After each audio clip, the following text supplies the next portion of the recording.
Good morning. आज मैं आप लोग को बताऊंगी कि नर्व इम्पल्स क्या होता है, मतलब तंत्रिका आवेग क्या है। तो तंत्रिका आवेग से तात्पर्य है कि एक अति लघु अवधि के लिए जो है एक्सॉन में प्रभावित होने वाली विद्युत घटना से होता है, और इसके कभी भी लघु या जो है कभी काफ़ी तीव्र हो जाता है, इसलिए इसे हम जो है स्पाइक भी कहा जाता है। सबसे पहले हम देखते हैं कि जो है न्यूरॉन में तंत्रिका आवेग की उत्पत्ति जो है कैसे होती है। और जब न्यूरॉन आराम की अवस्था में होता है तो वह किसी भी उद्दीपक के द्वारा उत्तेजित नहीं होता है, तो न्यूरॉन का जो है कोष झिल्ली जो है के भीतर का तरल पदार्थ में एक ऋणात्मक विद्युतीय जो है आवेग होता है, तथा उसके बाहर के तरल पदार्थ में जो है धनात्मक विद्युतीय आवेग होता है। और दूसरे शब्दों में हम कहा जा सकता है कि जब न्यूरॉन आराम की अवस्था में होता है तो इसका हल्का विद्युतीय आवेग जो है करीब 70 मिली वोल्ट का होता है, और इस विद्युतीय आवेग का कारण यह होता है कि कई तरह के जो है अनाशय या अर्थात ऋणात्मक या धनात्मक जो है आवेशित कण जो है इसमें, जैसे कि सोडियम, पोटेशियम क्लोराइड या फिर इससे जो है आदि कोष के भीतर या बाहर होते हैं। व्यक्ति के सभी तरह के कार्य इसी अन्यास के कारण हो पाता है, और इसके साथ ही झिल्ली के बाहर से या भीतर से जो है बाहर अनाशय के विनिमय से तंत्रिका आवेग की उत्पत्ति होती है। चूँकि झिल्ली के भीतर जो है ऋणात्मक आवेश या इसका जो है कण तुलनात्मक रूप से अधिक होते हैं, और इसलिए इसलिए कोष झिल्ली जो है के भीतरी भाग में बाहरी भाग की तुलना में ऋणात्मक आवेग और अधिकतम होता है, और न्यूरॉन जो है कि इस प्रकार की अवस्था को हम विराम विभव कहा जाता है, तथा धनात्मक या ऋणात्मक आवेग के जो है इसमें ध्रुवीय कण भी कहा जाता है।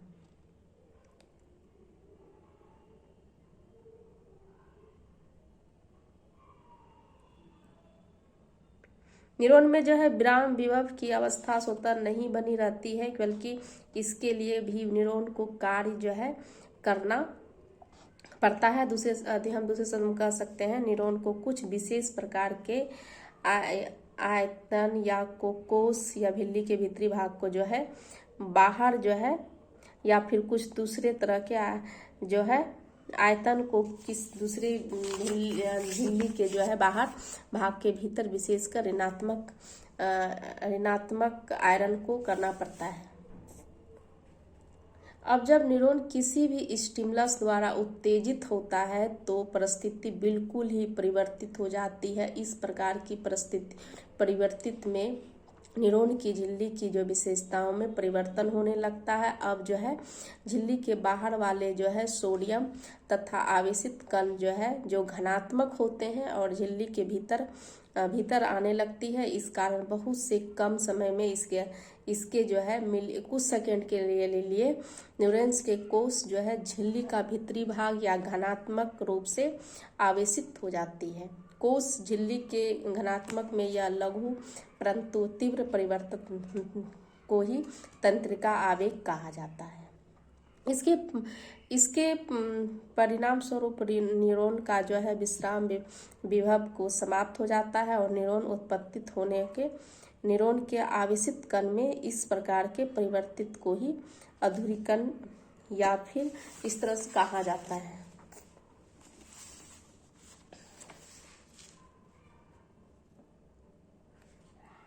जब कोई न्यूरॉन्स उत्तेजित होता है तो वह अपनी पूर्ण जो शक्ति के साथ उत्तेजित होता है, और इसके साथ इस शक्ति का संबंध उद्दीपक की तीव्रता से नहीं होता है, बल्कि कहा जा सकता है कि न्यूरॉन में जो उत्पन्न जो है उत्तेजन की शक्ति या पूर्ण होती है या फिर बिल्कुल भी नहीं होती है।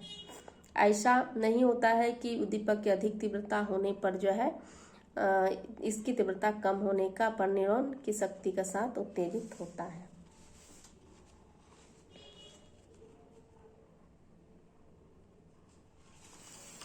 इस प्रकार हम कह सकते हैं कि न्यूरॉन में तंत्रिका आवेग उत्पन्न होने के तुरंत बाद एक विशेष प्रकार का समय होता है जिसमें कि न्यूरॉन को उत्तेजित नहीं किया जा सकता है, चाहे उद्दीपक की तीव्रता की मात्रा कितनी भी अधिक क्यों ना हो जाए। और उस लघु अवधि के इसका निरपेक्ष जो है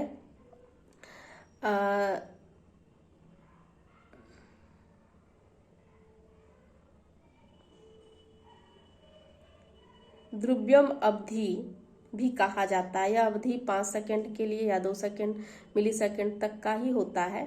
इस अवधि के बाद एक सतह प्रतिपादित की अवस्था होती है।